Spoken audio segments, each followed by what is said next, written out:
Hello once again, everybody.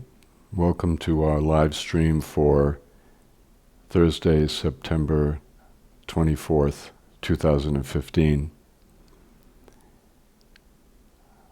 As we did last week, I'd like to begin again with practice to establish the ground and the space of what we're going to do tonight.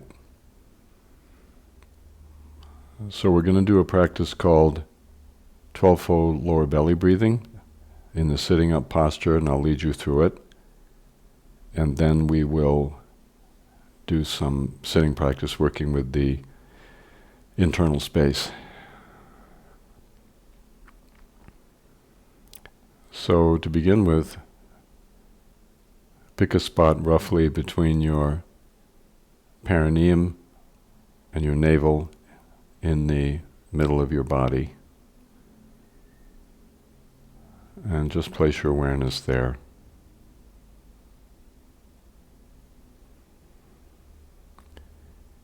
Breathing into it gently.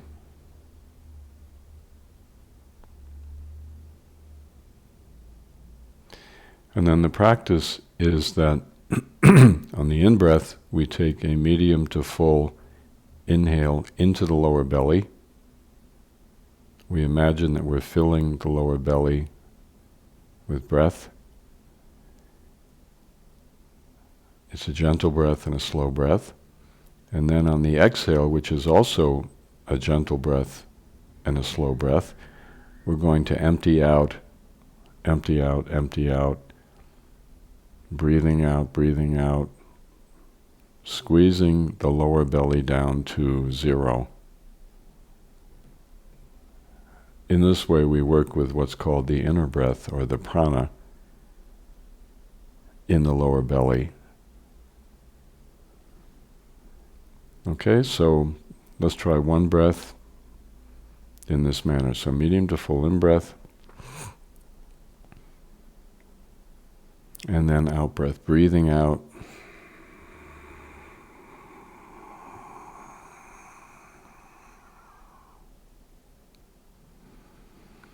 And trying to squeeze out every last cubic millimeter of breath on the out-breath.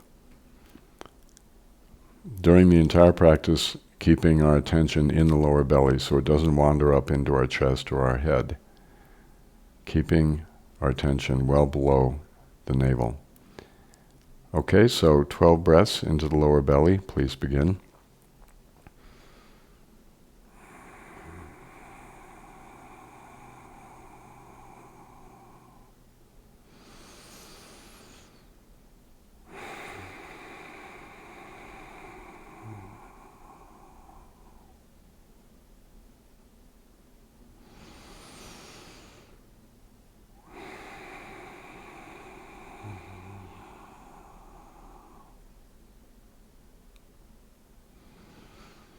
On the out-breath, you can squeeze your anal sphincter, you can pull up on your perineum as you empty out completely.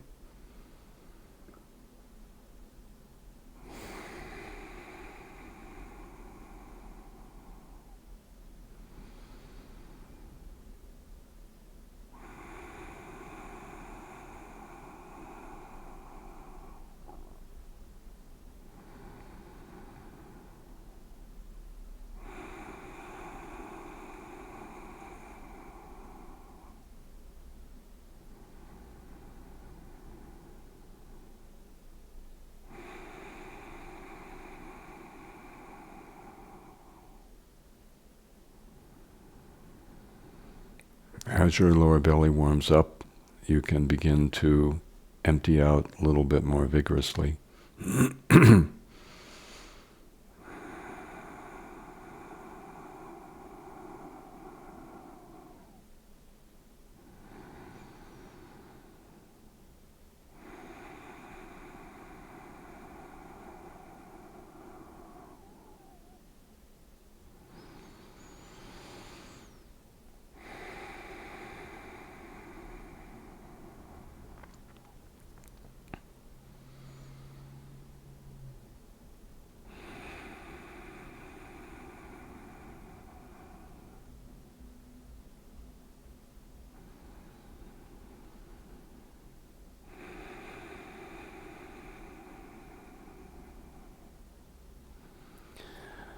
And then when you're finished, just be in your body.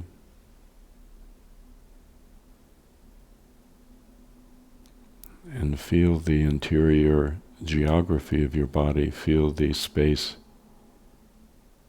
and feel the energy of the space.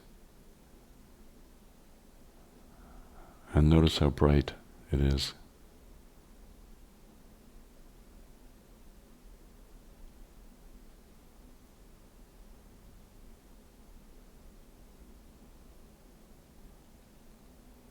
And notice the power in the brightness.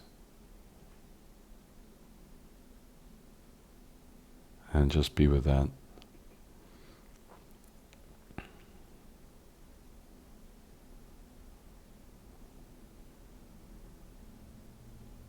Okay, so we'll do one more set of 12-fold lower belly breathing. And you can begin when you're ready.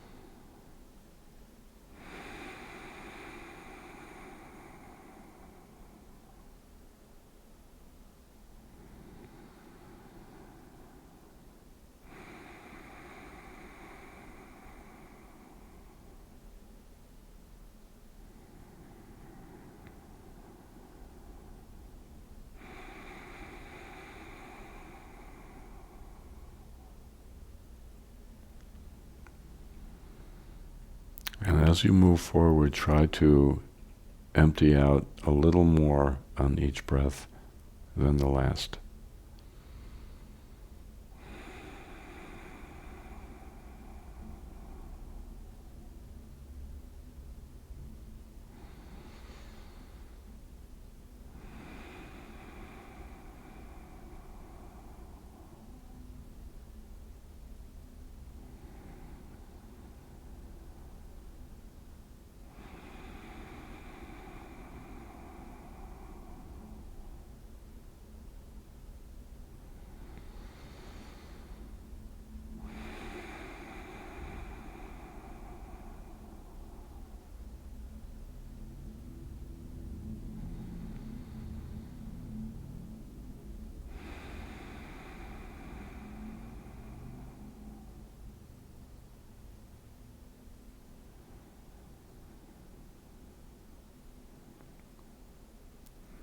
And then we'll do a couple of more breaths, holding the breath out. So medium to full in-breath into the lower belly. And then empty out, empty out, empty out, empty out as much as you possibly can. Squeeze the lower belly down to 0, and then hold the breath out. And while you're doing that out-breath hold, look into your body and see what's going on, especially in the lower belly. Okay, so one more breath.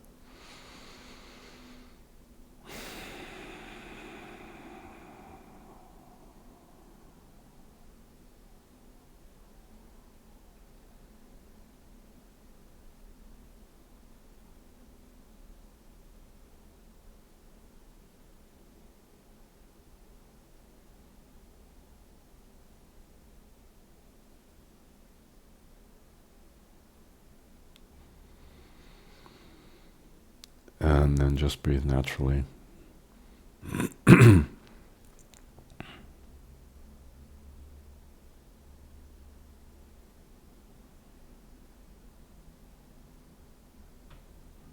So now we're going to come into our Shikantaza posture.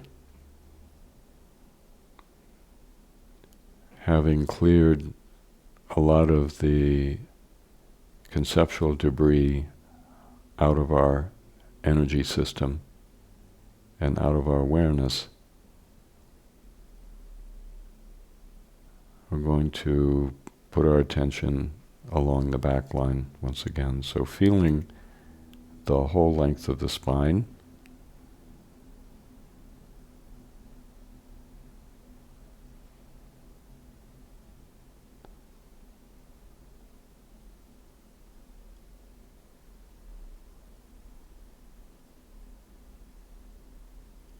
feeling the response of the body after this practice. You might feel blissful feelings in your lower belly or in your heart or in your throat. Or you just might feel energy.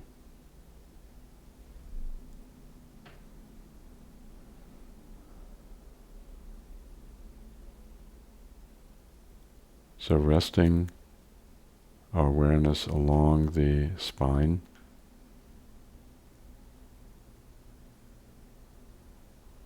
opening backward.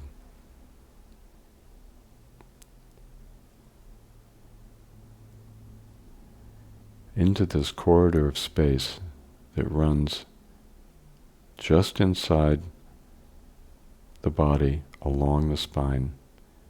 There's a corridor of empty, open awareness from the perineum up to the top of the head. Now see if you can lean back into it and feel it.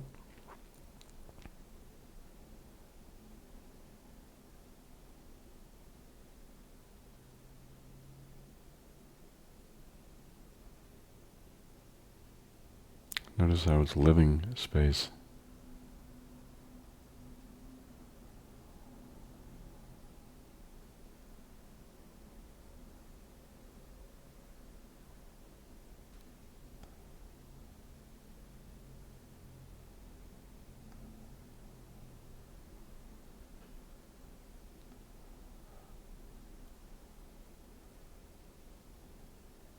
Letting the back of our head lift slightly to open up that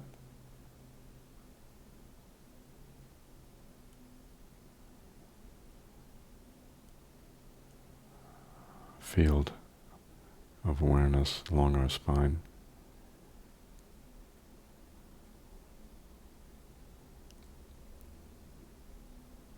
And then dropping the chin, which helps us feel where our spine might be constricted or slightly out of alignment.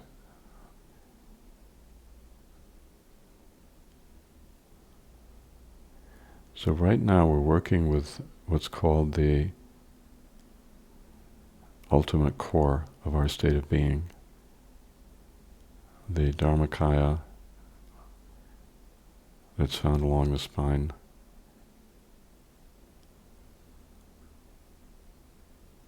Our true home, our true being beyond time and space.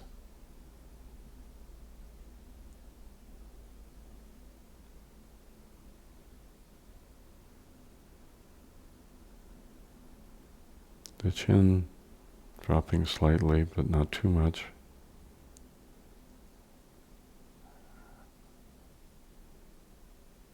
And then beginning to move a little bit to the side, to the front and the back, to see where this corridor of space is the most unimpeded, the most free.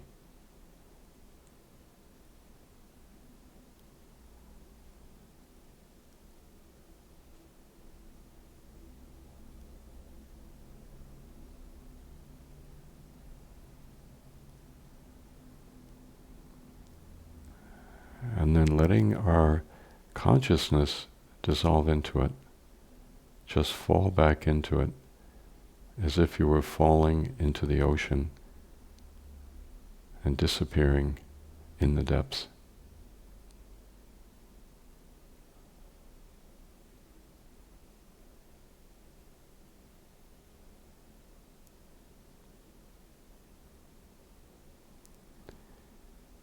And see if you can notice moments when there's no you, there's only this vast, infinite, eternal ocean of awareness.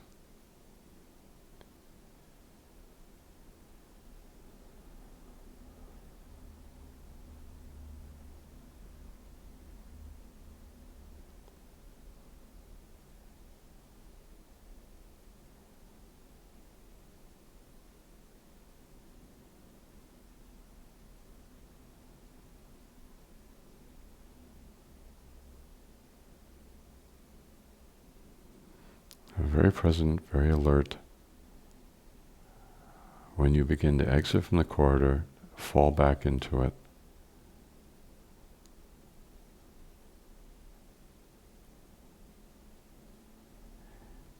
And feel the ease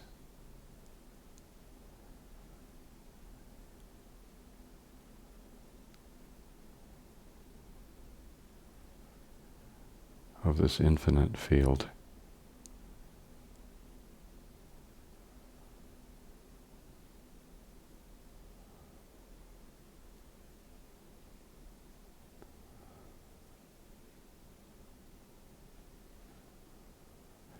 Now let's explore the space behind the throat.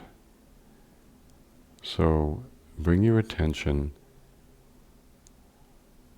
to your throat, and as you breathe in through your nostrils, feel the breath landing at the back of the palate.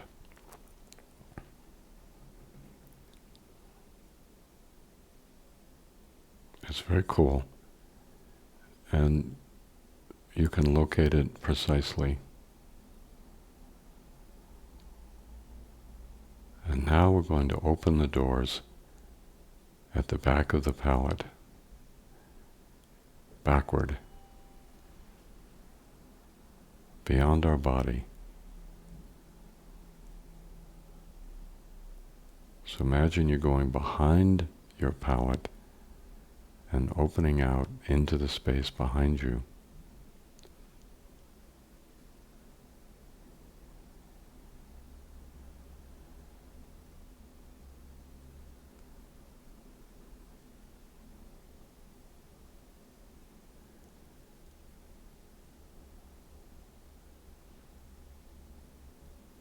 And as you open and let go, see if you can notice the emotion in that space behind your throat. It's very subtle.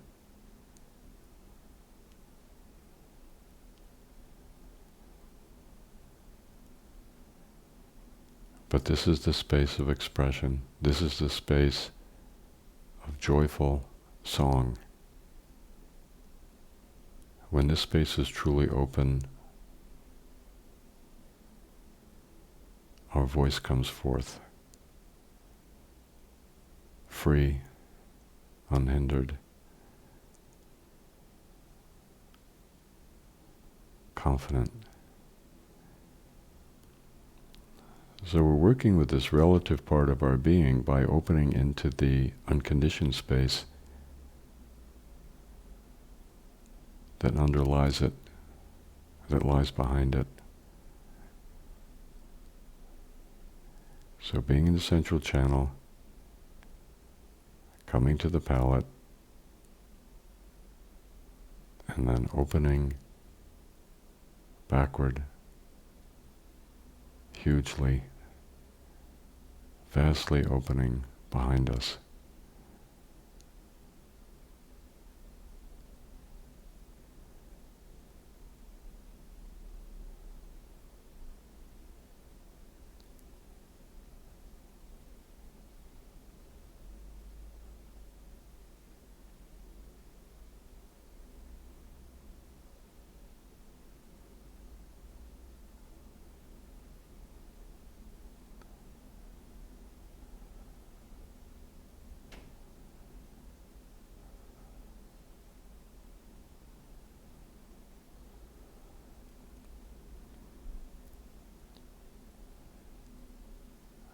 And then the same process with the heart. So let's come to the heart.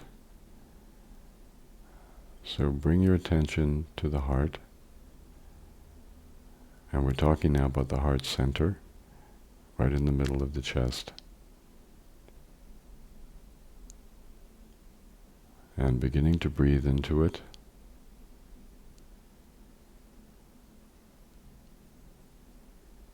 And beginning to open. Letting go of all restriction,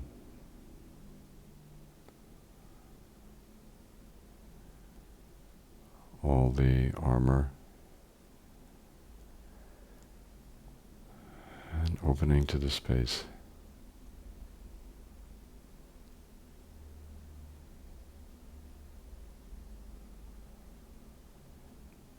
And again, when we do that, we begin to run into all kinds of subtle feelings in that space.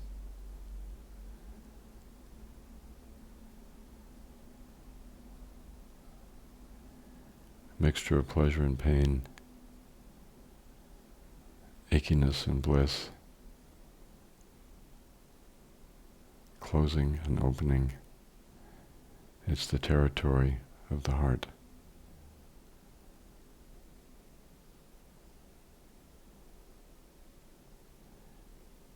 And letting go and letting go and letting go to make room for what's going on, for this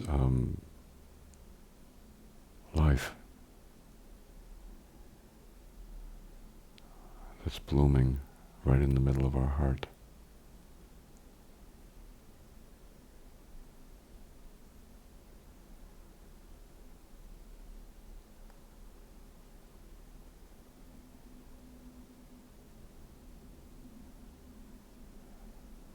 And feeling the beingness of it.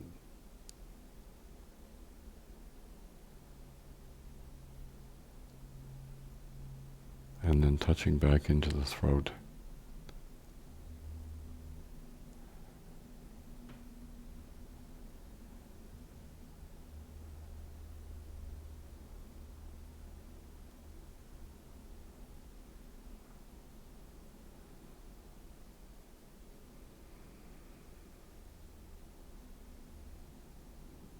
And then again coming to the back line.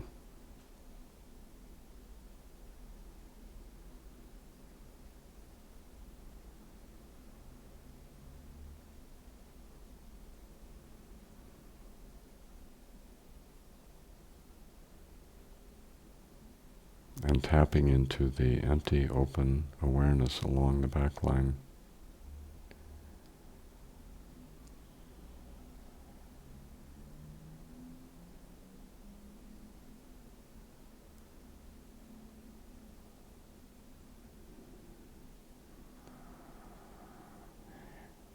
Leaning back into it and dissolving into it.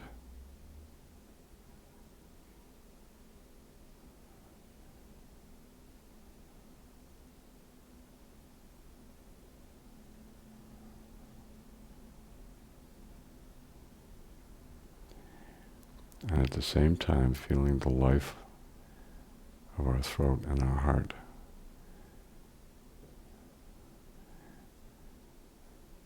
As energy in that empty space happening.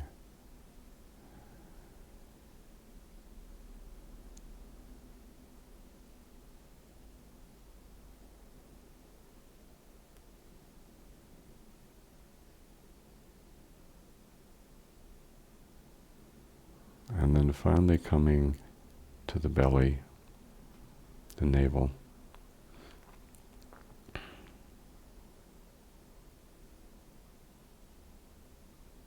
Checking into the corridor of space behind the navel.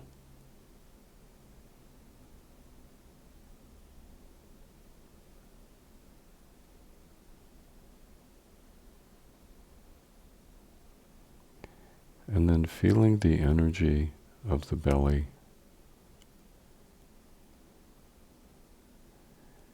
right behind the navel, in front of the front edge of the corridor of space.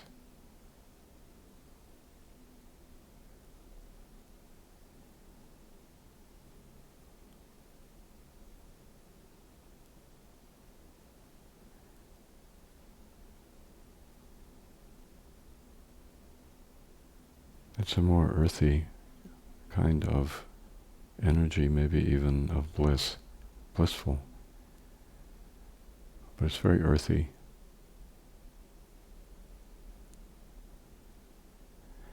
The heart is more tender and sore and open. The throat is joyful, expansive. A space that wants to sing, space that is singing.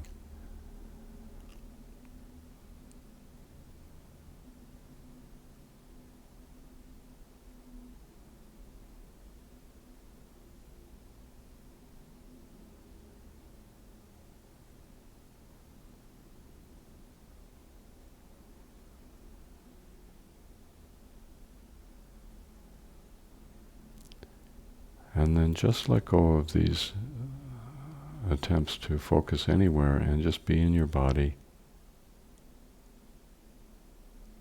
and be within its open field.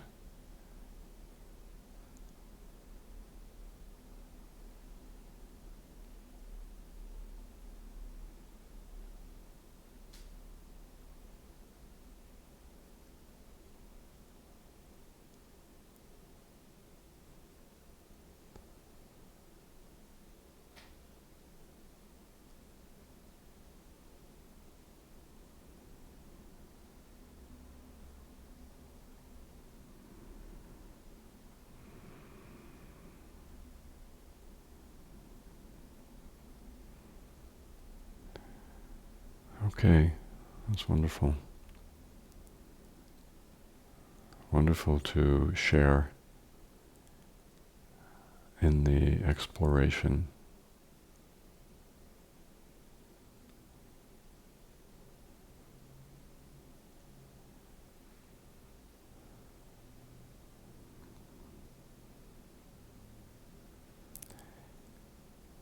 So what we are working with when we do this particular practice, we're beginning to see how the fundamental reality of our body is the central channel. It's the empty, open core.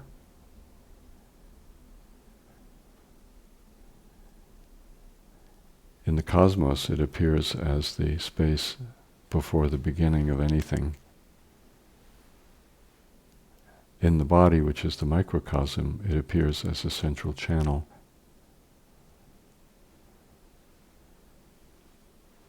In the cosmos, out of that space emerges first of all, energy. Energy always comes before matter. And then the energy cools into atoms, into atomic particles, and then these form into atoms. And in a similar way, in the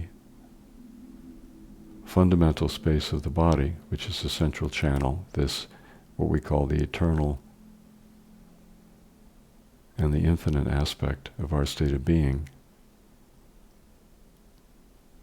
that space begins to take shape. It begins to give voice to itself in these basic energies that we've been looking at a little bit tonight.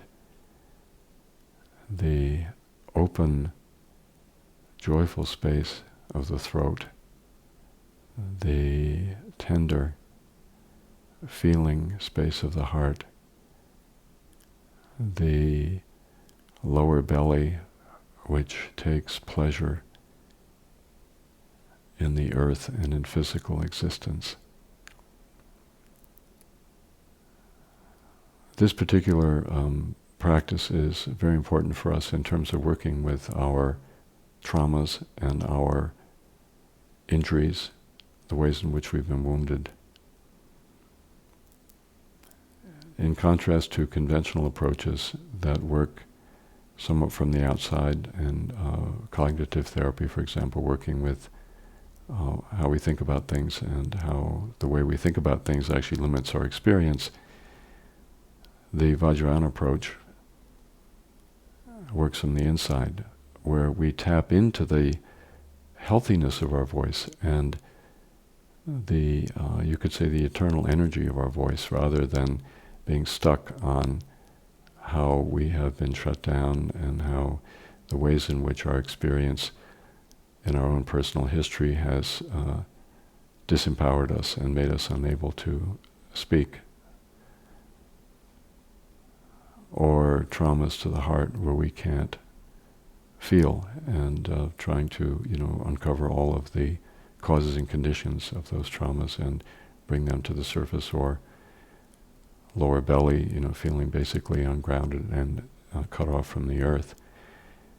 One approach is from the outside, but the other approach, which is the Vajrayana approach, is from the inside. We begin with the empty, open field of our eternal self in the central channel. And then we begin to see how that space inherently wants to sing and wants to feel and wants to experience life. And coming from the inside is enormously healing for us. It heals and brings us into a state of wholeness, but from the inside.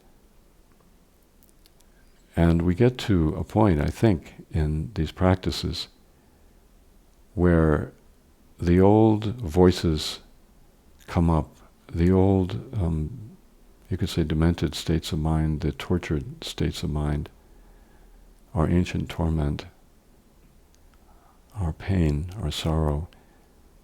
We become activated, we start spinning. But because we're in touch with the timeless part of ourself, and because the timeless part of ourself it's not abstract, it's gloriously present in our voice, in our feeling, in our heart, in our lower belly, in our sexuality. These sort of conditioned and unhappy and narcissistic states of mind are actually relevant.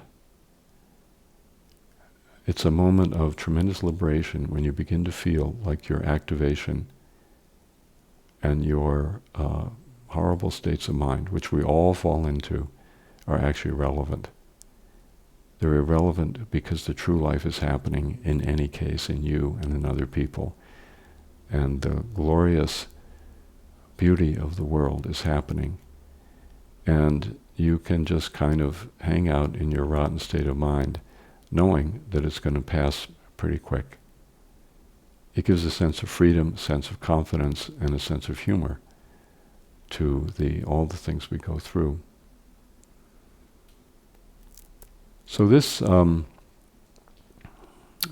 fall, the theme, as I mentioned at the very beginning, that we are contemplating, I'm not giving particularly a series of logical, coherent teachings, but the theme that we are contemplating this fall, at least until Thanksgiving, is compassion. And what we did today is one of the sort of foundations of compassion, which is knowing not how to love ourselves exactly, because that could be a tall order, but how to tap into the part of ourselves that is already whole.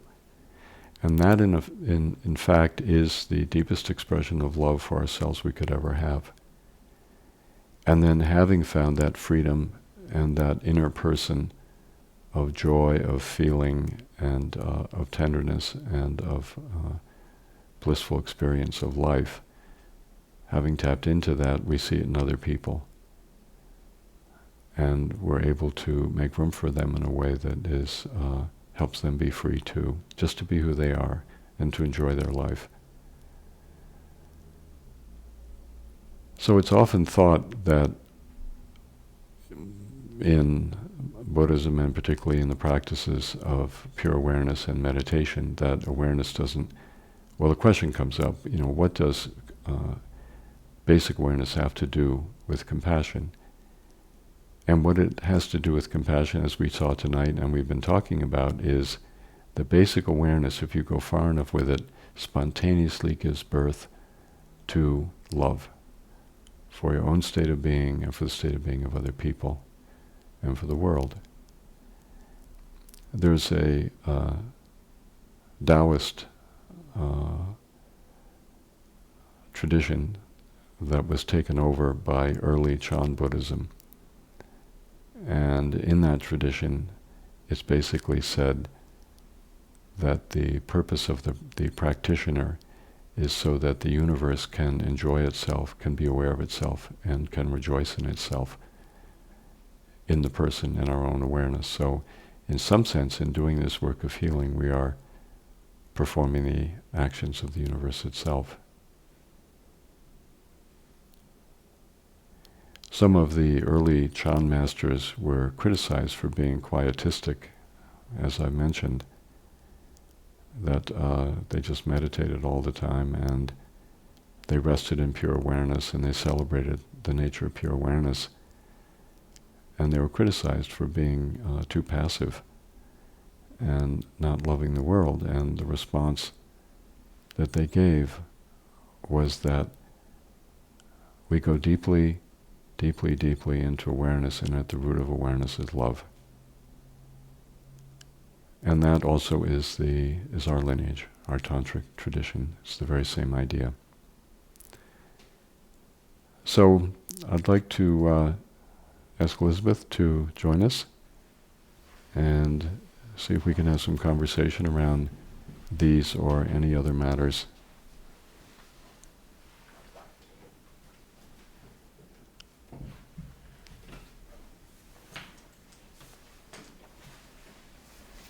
Welcome, Elizabeth.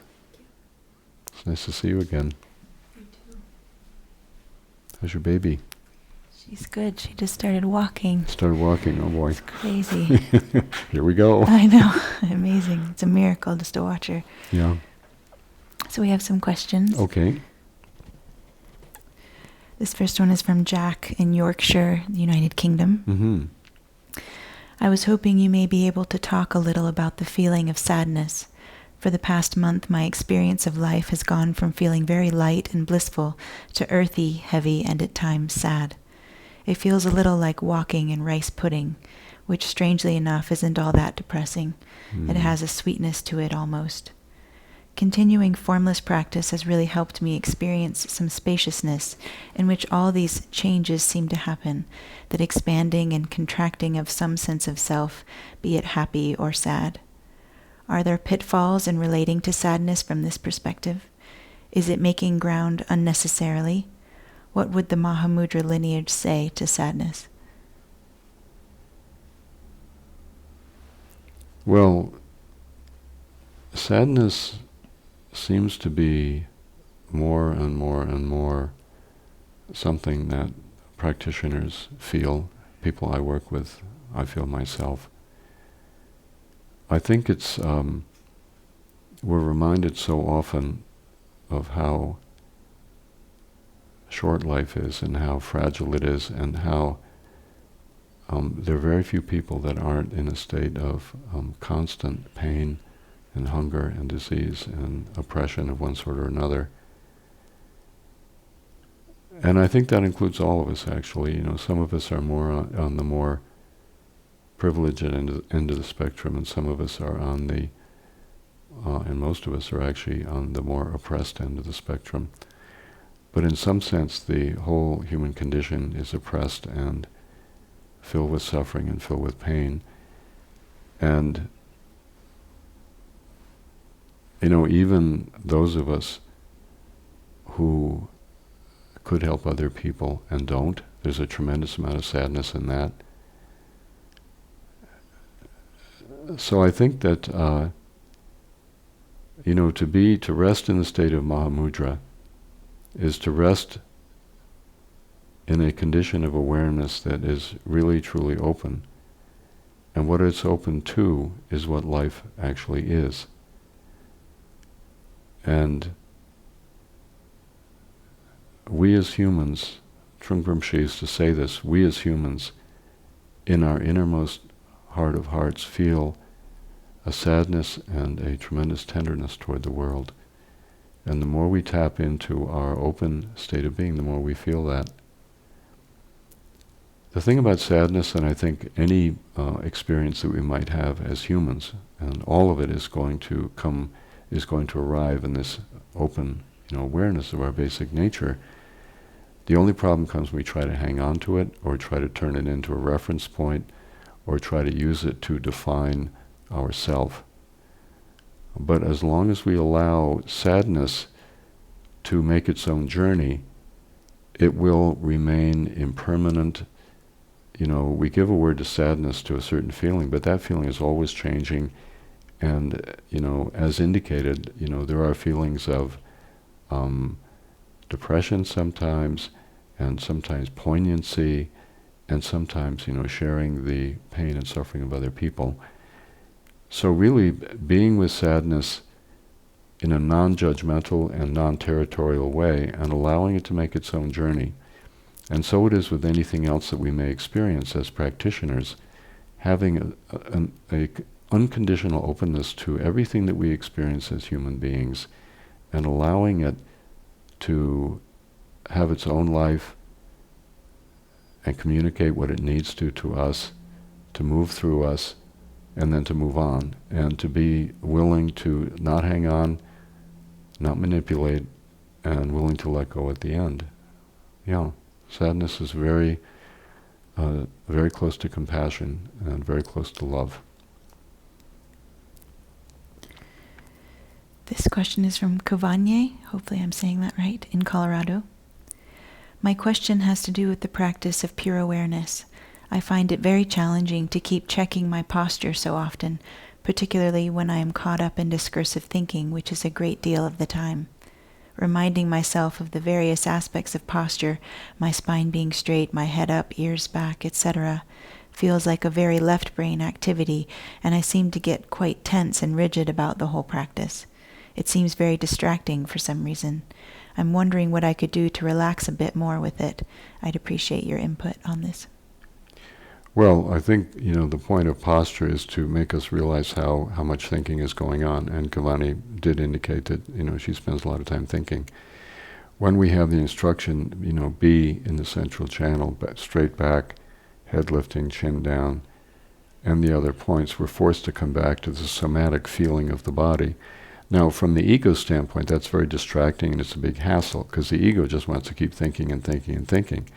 But emphasizing the posture is a way of cutting through all of that discursive thought and bringing us back.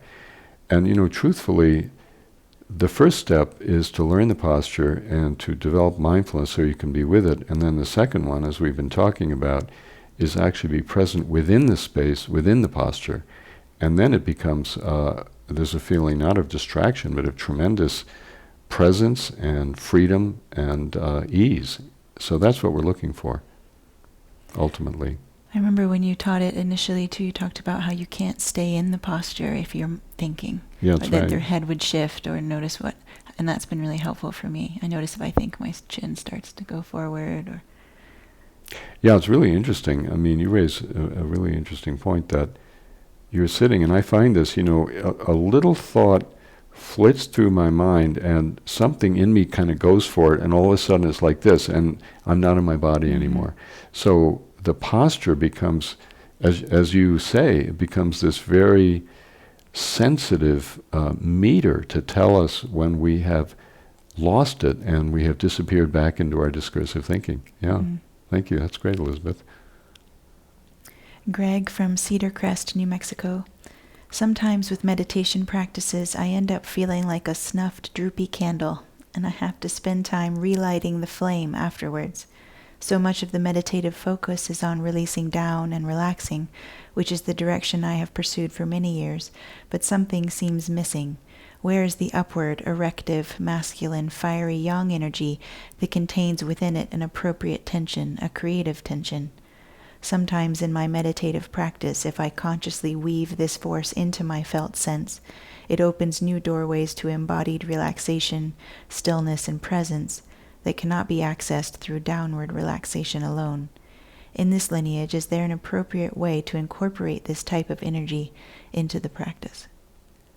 Well, we're not talking about downward. I mean, when we do earth practice and we work with we lie down, we let our awareness go down to the earth, we do 10 points practice, some of these earth-related practices, we're grounding, but that's only the beginning of practice. And, truthfully, when we do the meditation of Shikantaza, which is really the default, for us in our lineage, I always talk about how within the open, empty corridor along the spine, there's an upward flow, and that's the yang energy, that's the brightness. And today, with the 12-fold lower belly breathing, I was asking you to connect not just with the emptiness of the body, but with the brightness of the emptiness.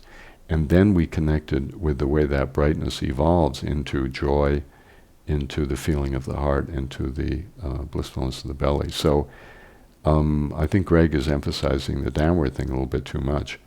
That should just be a way of grounding to begin with it. But then, working with the upright posture and the head lifting and the brightness of awareness, I think would be helpful for him. Mm-hmm. This question asks, when most all connection to Dharma and lineage seems severed, all shrines and altars disassembled, and the practices of meditation, visualizations, and Buddhist theory don't seem to make sense or apply to my experience anymore, what is a skillful course of action? However, I will say that I can still look at a picture of, say, Dilgo Khyentse Rinpoche and be brought to near tears. What to do about this interesting tension of opposites? Well, I think you have to let go. You have to let go into it. We do all these practices, or some of us do. We have these shrines, we have these teachers, we have all these teachings, and you work with them for a while, and then at a certain point they become meaningless, and that's appropriate. It's considered a very important step on the path. All these practices have hopefully brought us to the point of trusting our experience, our direct experience. So when you come to that point, it's called Ladepa in Tibetan. You let it go. Let go of all the forms, let go of all the practices, and just open to what is there when you've let them go. Have that much trust and that much faith in your own experience. It's it can be something that happens routinely to us. You have to let go. You have to trust your experience. This is not about hanging on to forms of a tradition, no matter how you feel. The forms of the tradition need to be expressions of how you're feeling, and your inspiration, and your sense of your own journey. And the moment they don't do that, you have to let them go. There's no choice. And you have to surrender, and you have to give in, and then you see. And maybe later on they'll come back, but in a very different way. So we're talking here about the integrity of the journey. We're not talking about being good Buddhists or good Christians or good Muslims or good Jews. We're talking about being good humans. And that means that we don't use these practices as a way to create territory and create ground for ourselves. It's a way of letting go. Diana from New York writes, what would you say to somebody who, just beginning to practice guided earth breathing, finds themselves revisiting previous experiences of extreme dissociation? Each time they're invited to let go, they're haunted by the previous experience and are freaked out by the current one.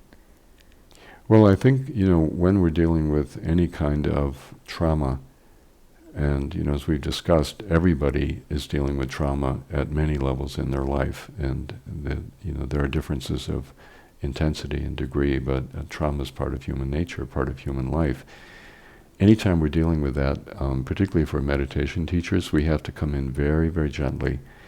And, sometimes it's just a matter of asking people to see if they can feel their fingers. That might be the way to practice.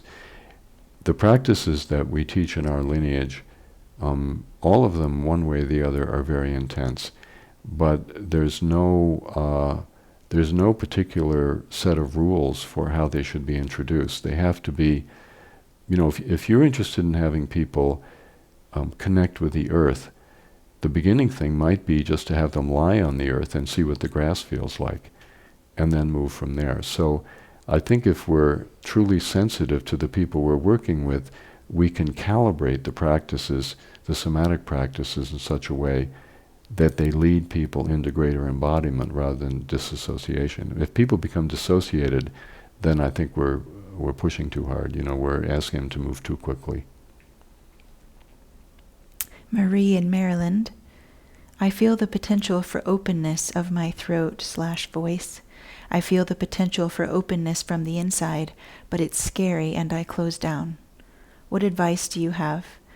The stage passes pretty quick, but I'm feeling I'm shut down. How can I just be present? Well, I think that's good. It's when we work from the inside the way we did today, we start to begin to realize how shut down we are, how ungrounded we may be in our belly, how unfeeling we may be in our heart, how shut down we may be in our voice. And that's a very, very important step. And simply being present to that feeling of being shut down. I know people that have done work with the heart, and including myself when I started doing this practice, for several years I felt that there was armor around my heart that I simply couldn't get to. And really at that time the instruction was simply to be with the armor and to feel it. That in itself is an expression of the, strangely enough, the openness and intelligence of the heart, that we come to know how things are. So I don't think, there's any problem here. It's a matter of, again, being with our experience and trusting that if we can be truly present to the feeling of our voice being shut down, that in itself will begin to open up a path forward for us. Sally asks, I am new to the practices. What I have experienced is wonderful. Their power is clear to me. I wonder if there are any health conditions which would make any of the practices unwise or in need of modification, like high blood pressure or circulatory blockages or other age-related conditions. And can you speak to the effect of somatic meditation on memory as well as mental clarity? Mm-hmm. Well, a lot of questions in there. Mm-hmm. I think, the answer is that obviously, let's say you have, you have lower intestinal problems. 12-fold lower belly breathing done too vigorously is not going to be helpful. If you have lung problems, if you have bronchitis or asthma, then 12-fold lower belly breathing needs to be done very gently. The only way to really know is to actually really listen to your body. I mean, part of all the work we do in this lineage is beginning to learn what the body wants from us. I can answer questions somewhat from the outside, and you can answer them somewhat from the outside. But in the end, we need to develop the capacity, which it's not that hard to develop it, but we have to develop the capacity to listen and feel what feels appropriate to us at this time in terms of our practice and not push ourselves too hard. As far as the mental aspects of meditation and the kind of meditation that we do, I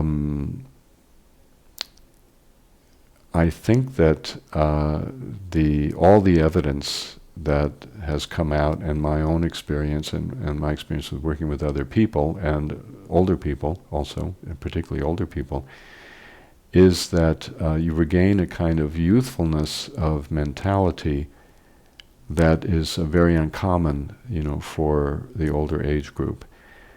There's a writer named Casalino, and he basically, in one of his books, I think it might be Interpersonal Neurobiology, I'm not quite sure which one it was, he says that, when you get older, your mind does change, but it doesn't change in the direction of pathology. It changes in the direction of being much more open and vast and being able to look at things from within a much wider frame of reference. And I think when you meditate, that healthiness of the older mind, what we call, we have a project called Awakening, End of Life, what is it called? End of Life Awakening. There is truly an awakening that happens as we grow toward death. And it's mental, it's physical, it's emotional, and it's very much in keeping with the human genome and with the life stages of the human person. So I think overall, if we listen to our body, the benefits of meditation, through a huge amount of experimental evidence now, is that it helps us as we get older in many, many different ways.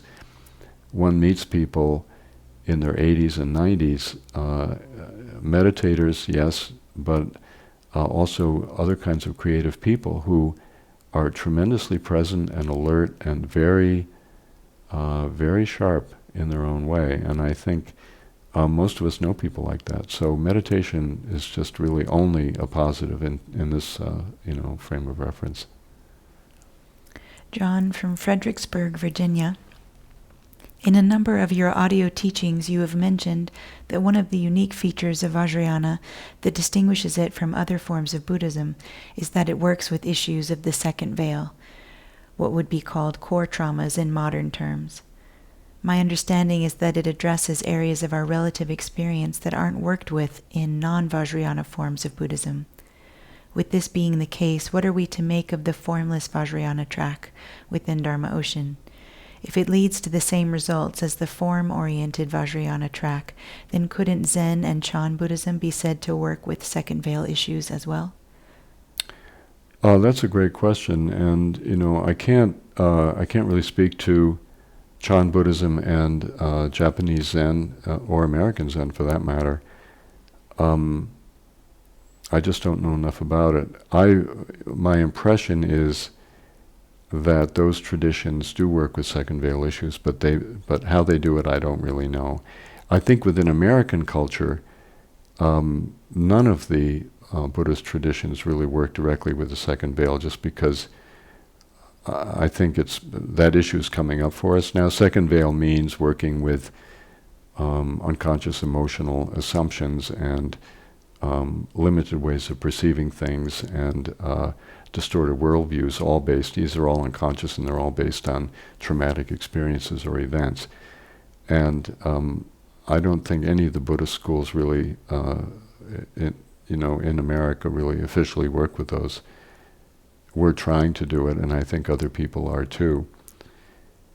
But as far as the other interesting part of that question, which is, can formless practice deal with those issues in the same way as what we call in Tibetan Buddhism form practices like Nundro and sadhana practice and the 6 yogas of Naropa, some of these internal bodily practices? I think actually the question needs to be reformulated, or I need to maybe restate. I think in the course of our spiritual development, opening to the depths of awareness, which is the basic methodology of Dharma Ocean, and then all it flows from that. There are times when you get stuck and when you need intervention, and the intervention is, in our lineage, is certain kinds of form practices that help you to stir up or make conscious areas that you're not seeing. But the intervention also can be through somatic therapies, it can be through psychotherapy. I have a psychiatrist friend who's using certain kinds of drugs with FDA approval to help us take the next step. So I think rather than saying, form practice is the best or awareness practice is the best, we have to say that on a long spiritual journey, we go back and forth between form and formless and develop those as need be. As we need to open more, so we work with Mahamudra practice, and then we get stuck and we're not getting to something. There's some kind of glass ceiling we can't get through, and then we go back and do maybe our Nundro, something like that. Mm-hmm. Jim from Longmont, Colorado. Thank you, Reggie, for providing these teachings and making them widely available through the internet. I especially resonate with bringing in the teachings of the great Christian mystics, such as Hildegard, Teresa, and John of the Cross. Mm. My question is around the appropriateness of mixing and matching.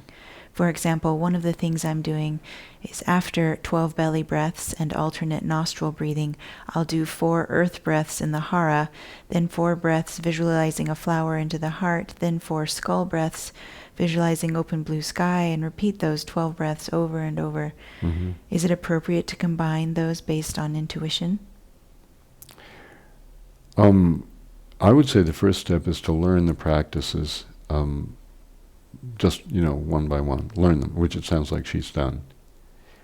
First thing is we have to actually learn a practice, and we have to do that within the framework of a core lineage, and this lineage is a somatic lineage, and it sounds like she's done that also. It's Jim, he. Yeah. Yeah.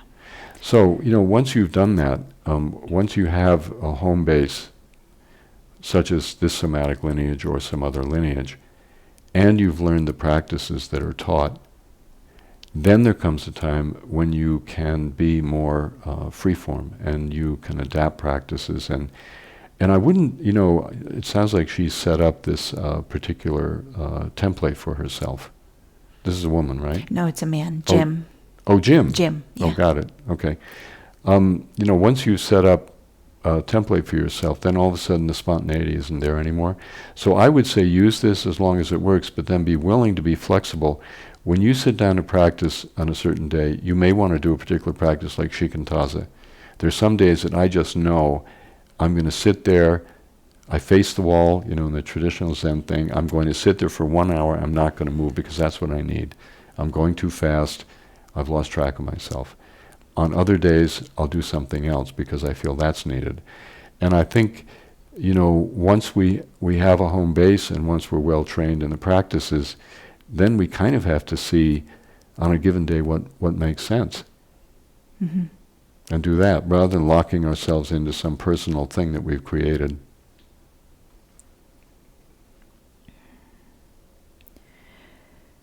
Lori from Danville, Virginia. My question is similar to one you responded to last week. I also experienced sexual trauma, violence, and emotional neglect from toddlerhood until I left home.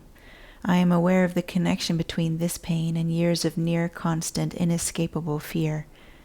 I do work with this pain in meditation, opening into it with gentleness and curiosity, but I have also utilized a number of treatment modalities seeking relief from it.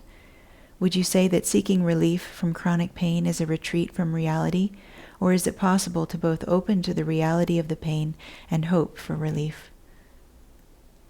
Well, nobody likes pain. It's built into our very genetic system that we're always going to be seeking pleasure and avoiding pain. And pleasure is not a bad thing. Pleasure means life, and pain means death. And as we've already talked about, from the one-celled animal all the way up, we are all about life, and we are all about expanding, and we're all about fulfilling ourselves. And I think when we are in severe pain, getting rid of that pain becomes almost an obsession. And I don't see a problem with it. I think it's just how we are. And that, in the Buddha's case, the pain that he faced, it was emotional pain, was completely debilitating. It was incapacitating.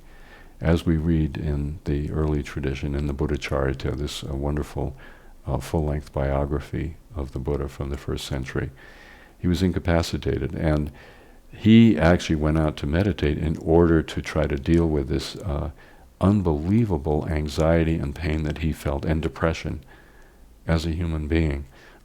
So I think, far from being a problem that we want to seek relief, I think in many cases that becomes fuel for our journey, and it's a good fuel. It will keep us going. If it's often been said that when people are too happy, they won't meditate. It takes a very unusual person when they're happy to continue with their practice, and that's just how it is. So I don't see a problem. I think the idea of seeking relief, what you're doing is really, you're seeking to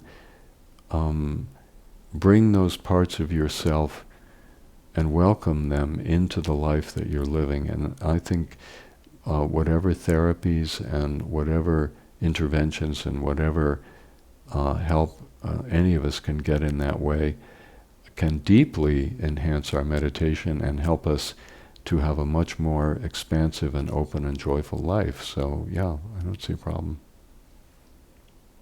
David in Denver. Thank you so much for this opportunity to be together. I'm wondering, the talk of life and death strikes me as very dualistic. Is it a moral issue?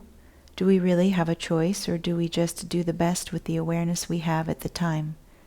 Isn't it possible to get too uptight about the whole life versus death thing, moment to moment? Well, I think that's what the ego does. The ego wants to, I wouldn't say it wants to live. The ego doesn't want to live, but it wants to maintain itself. And the ego fears non-existence. And from the viewpoint of awareness, that's interesting, and not really that much of a big deal. It's like I was saying before, that once you begin to shift your identification and your investment from the life and death of the ego to the eternal foundation of your being, then the ego can do whatever it wants to. It can be uptight, it can flail, it can be terrified of non-existence, it can do whatever it wants to, but it doesn't really matter. It's insignificant, it's not an important problem. So I think we just have to kind of shift our sense of identity to what isn't born and doesn't die. Marcia, or Marcia, from Seattle. I'm wondering whether the feet should be crossed or flat on the ground when I'm sitting on a chair. All sitting posture really needs to be explored and tested. Every single person, whether you're sitting on a Tibetan square cushion, whether you're sitting on a zafu, whether you're sitting Seiza style Japanese, whether you're sitting on a chair, it doesn't really matter what it is. You need to adapt it to your own body, and it's going to change over time. And particularly as you get older, you're going to have to make some major adaptations. I personally feel sitting on a bench, which is what I do now that my knees won't let me sit cross-legged, I like my feet flat on the floor, but part of it is because of too much cross-legged sitting. It has created a lot of problems for me. Somebody else, though, might really prefer sitting a little bit lower and crossing their legs, but you have to figure it out yourself. You have to see what gives you the stability and the relaxation to be able to enter into the open awareness of your own state of being. What posture best supports that? Judith from Napa in California. I have lost my keys 4 times this month. I have not lost any keys before this for the last 10 or 12 years. When we notice a pattern of inattention like this, what is a good practice to do? I would develop mindfulness of your keys. And I'm serious about this. I would use your keys as an object of mindfulness in your daily life, meaning wherever you go and whatever you do, you always know, you're conscious of exactly where your keys are. And I think this particular practice could really help you develop more mindfulness in general in your life. Now, another interesting point is when we have a pattern like this, when this happens to me, this kind of thing off and on, as it does, sometimes it means that the energy has withdrawn into my unconscious. Now, what I mean by that is that I'm coming up on some kind of change and there's something really bothering me, but I don't know what it is. And I tend to be, when that's going on, the first thing that happens is I start losing my keys. Or I start missing things that I normally would see, or not being aware of my daily schedule. There are indicators that I'm not really there, and then the next thing is I begin to realize, well, wait a minute, there's something really taking up my consciousness. There's something really going on with me, and I need to find out what it is. So that could be also what's going on. That would be interesting to explore. Joseph asks, I was wondering what your views of animism are. I have recently come across the works of such folks as David Abram, John Seed, Joanna Macy, etc. It seems these teachings are very much in line with your teachings, that we're part and parcel of the earth's breathing body. Could you speak to your experience of animism or depth eco-psychology? Or is it essentially the same views as what you present? Thank you for your teachings throughout the years. Yeah, I'm not sure what he means by animism. Animism was coined by E.B. Tyler, early anthropologist, 100 years ago. And it doesn't necessarily mean an experience of the livingness of the world. It can also mean a belief that the world is filled with spirits. It's a belief rather than experience. Mm-hmm.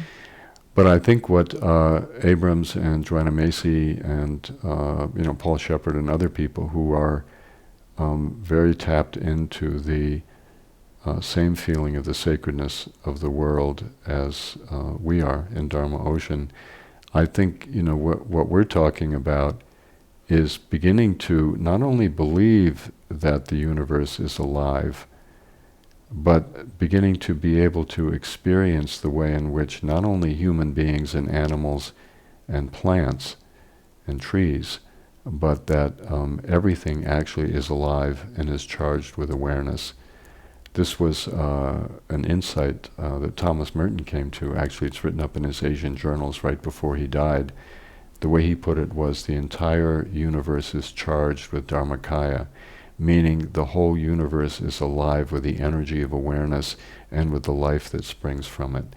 It's an incredibly compelling and powerful experience of reality, and I think most of us who are exploring this particular unfolding awareness today, I feel, and I think others feel, that indigenous cultures were very much tapped into it. We lost it, at the beginning of agriculture. We lost that sense of the livingness of the world, but it's in us. It's in our genetic system, and it's coming back.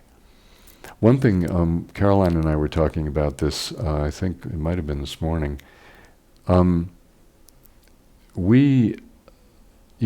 themes of our teaching in Dharma Ocean are themes that are echoed by very many people around the world now.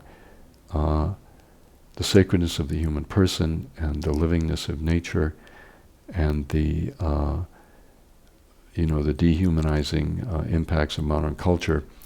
I think what we have to bring forward is that when you look at a lot of the books that are out there, and we even look at some of the great artists who have lived, William Blake and the Romantics, and I've been looking at Kierkegaard and Nietzsche recently, Heidegger.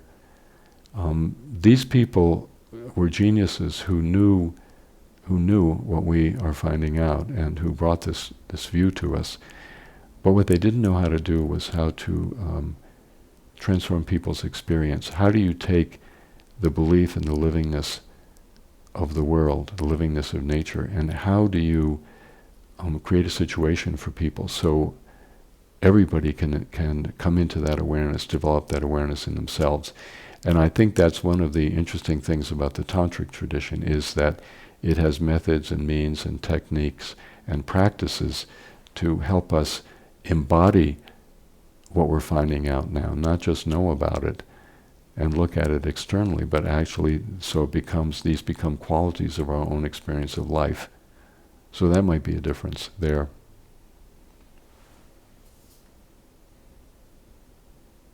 Lisa from Minnesota. I have been working through your Mahamudra audio program for several months. It has been very meaningful and very profound.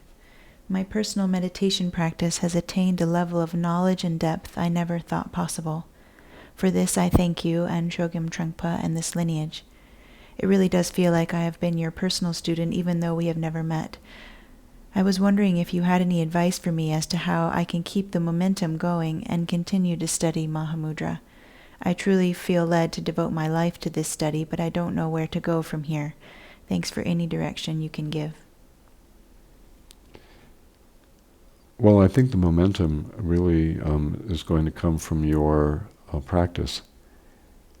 I think that the deeper you go in your experience, the deeper the connection you have with your own unborn mind, the more steady and continuous your relationship can be, the more you can bring that open, empty awareness into your life and see what the implications are for how you live.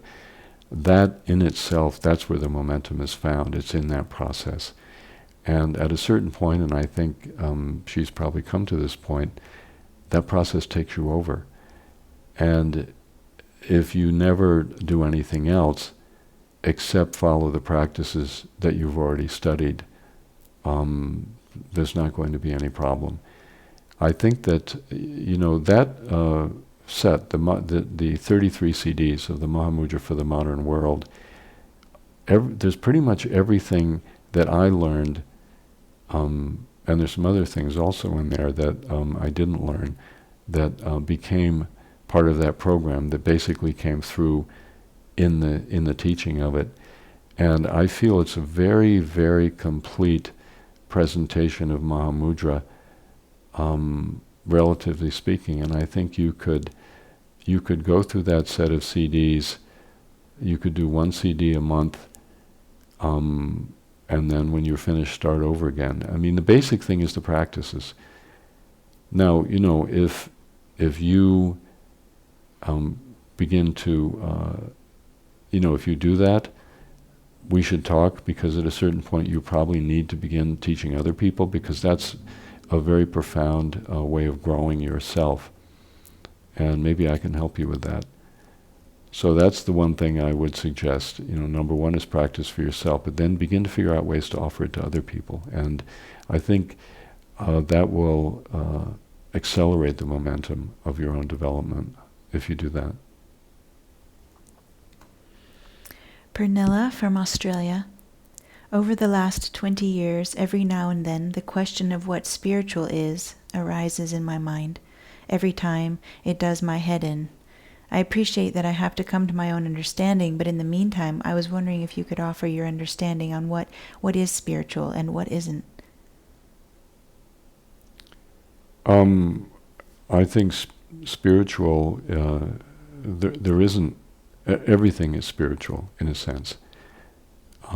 The only thing that isn't spiritual is separating from what is. So we often say in the Dharma Ocean lineage that the human person contains within him or herself a project, a momentum, an imperative to become who they are, which means to grow and develop and go through all the stages of life, including death. It's in us, in the way it is in every other created thing. Everything, including the universe itself, is on a journey. And spirituality is a way of talking about the fact that that journey is not something that the mind thought up. It's something that's actually inherent in reality. So I think, spirituality and life with a capital L and our own true life, they're the same thing. There is no difference.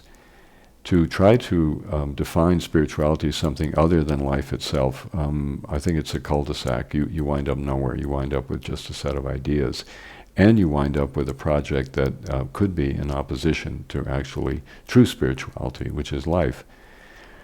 I think that when the human mind, the thinking mind, such as in the modern world, begins to deny the sacredness of the human person and the dignity of human life, and begins to turn away from serving each and every person's imperative to become whole and to become fulfilled. When we turn away from that, then we turn away from spirituality. When we turn away into left-brain versions of reality that are desacralized and disrespectful and abusive, then we have departed from spirituality. But if we connect with the person that we actually are, and we connect with the unfolding that is in the people, that wants to happen in the people around us, then spirituality is being fulfilled.